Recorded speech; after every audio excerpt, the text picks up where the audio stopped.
This is a great exercise for balancing all of the muscles in the hip extension chain.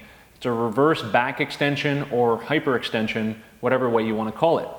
We're going to start in a kneeling position with a Swiss ball, and I'm going to have you roll all the way down so that the pelvis is over the center of the ball so that we have a nice fulcrum which is in the hips.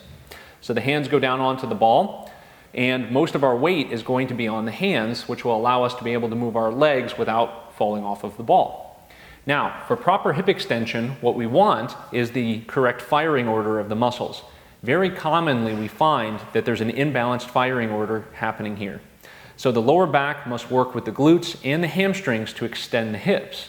When there's a faulty movement pattern, most often we note that the glutes are not activating at the right time, which means usually they're turning on late, which means that we're going to have hyperactivation in the hamstrings and in the lumbar spine. It's very common with people with lower back pain to have faulty hip extension. So this exercise works as both a test and a corrective method. Now, when they're in the right position, the fulcrum being in the hips, our goal is to encourage the glutes to turn on first because that's what their job is. So if we just start with the left leg, I want you to imagine holding the lumbar spine completely still and lifting the leg only from the hip, which requires the use of the glute. So we go up as high as we can, and if we go to a certain point where we're going further into hip extension than what we can stabilize, we lift and we'll start to see the movement pour over into the lumbar spine. And what I mean by that is that the lower back starts to arch. This means that we've gone too high for either the flexibility in the hips or the strength level that's required to do the exercise.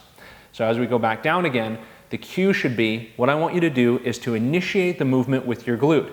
So start to squeeze the glute as you lift the leg, and only go as high as you can fully squeeze that glute, which generally for most people is going to be parallel with the body. However, if the hip flexors are in the front or too tight, it might be a little bit sooner than that. But the key point is to always stay below the threshold before we start extending into the lumbar spine.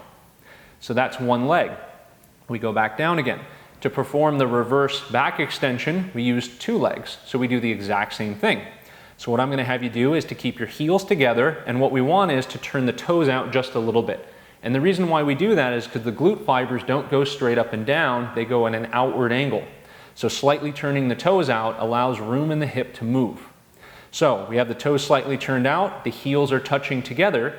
We're going to initiate the movement by squeezing the glutes and lift both legs as high as we can get a full glute squeeze. Now notice we only went so high as to not pour into the lumbar spine.